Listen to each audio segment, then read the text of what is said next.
Bonjour à tous. Aujourd'hui, nous allons parler du mois d'Elul et du Chinour. Quand on parle d'Elul, on parle souvent de la tchouva, du chauffard, des bonnes décisions. Mais avant de changer, il faut quelque chose de plus profond. Comme on dit, En davar omed ifne aratzon. Il n'y a rien qui peut se dresser devant la volonté. Donc, il faut vouloir. L'Admorazaken donne cette image très connue maintenant. Le roi est dans les champs. Pendant Elul, Hachem se rend proche de chacun. Le roi Hachem ne reste pas enfermé dans son palais. Il vient à notre rencontre, mais il ne nous force pas. Il est là, il nous ouvre la porte et chacun doit décider. Est-ce que moi, je veux aller vers lui? Et là, on touche quelque chose d'essentiel dans le chinour. On veut naturellement que nos enfants fassent des bonnes choses, qu'ils prient, qu'ils étudient, qu'ils pratiquent la Torah, qu'ils fassent les mitzvot, qu'ils grandissent selon le derer de la Torah et de la chassidoute. Mais il y a une différence énorme entre un enfant qui fait ce qu'on lui demande et un enfant qui commence à vouloir lui-même. Un enfant, il peut faire beaucoup de choses simplement parce que papa a dit, maman elle veut, le moro il a demandé, toute la classe le fait. Alors ok, au début c'est normal, mais un enfant a besoin d'un cadre. Et le but du chinour, ça peut pas simplement être obtenir un bon comportement. Le but du chinour, c'est de faire naître chez l'enfant et qu'il se dise, moi aussi, j'ai envie.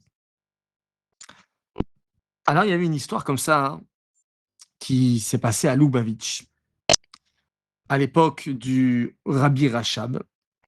Il y avait une maman qui était seule avec ses 2 garçons. Elle voulait que les 2 soient acceptés à la yeshiva. Donc avant de passer, heu, à la yeshiva, ils devaient donc faire un petit examen. Le premier, l'aîné, est accepté et le plus jeune n'a pas le niveau demandé, donc il est malheureusement refusé. Mais ce garçon, il ne repart pas. Il reste à Lubavitch et il est comme ça en train de pleurer. Il est marqué et un jour, le Rabbi Rachab le voit en train de pleurer. Et il lui dit: «Qu'est-ce que tu as mon garçon?» Il dit: «Je veux être ici, je veux être dans cette yeshiva. Je veux étudier ici». Il dit pas: «Ma mère, elle veut que j'aimerais que je sois ici ou que mon frère, il est accepté et pas moi». Non, moi, je veux. Et finalement, avec ce désir, avec cette volonté, il va être finalement accepté. On peut donner aussi une image de 2 personnes sur une échelle. La première, elle est au 5e barreau de l'échelle. La seconde, elle est seulement au 3e barreau de l'échelle. On pourrait se dire, bah, celle du 5e est beaucoup plus haute. Pas forcément. Parce que si celle du 5e descend et la personne du 3e monte, alors finalement, ils vont être dans le même barreau. Mais c'est quoi la différence? C'est où est mon orientation? Où est ma direction? Il ne faut pas regarder seulement où ton enfant il est, mais il faut regarder dans quelle direction il avance. Un enfant peut avoir encore beaucoup de choses à travailler, mais s'il veut progresser, s'il commence à aimer, s'il commence à se sentir concerné, alors il y a quelque chose de vivant. Et de l'autre côté, Chas Shalom, à l'inverse, un enfant peut tout faire parfaitement de l'extérieur, mais sans aucun lien intérieur. Et là, il faut être attentif.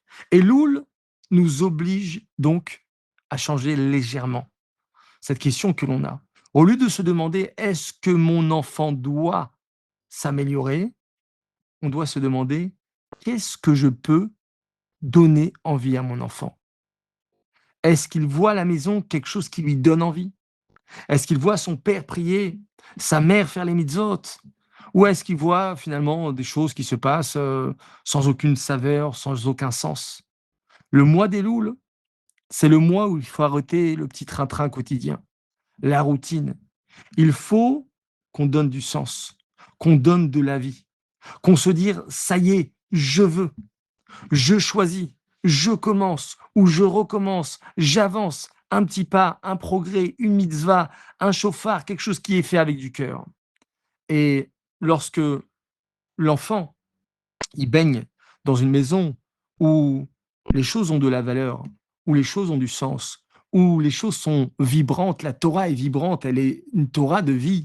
Alors forcément, l'enfant, il va vouloir aller aussi dans cette direction. Elul ne nous demande pas de tout changer.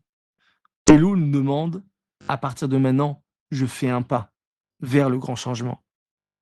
Voilà, qu'on puisse prendre des forces et augmenter dans Torah, dans Tfila, dans Tzedaka durant ce mois d'Elul.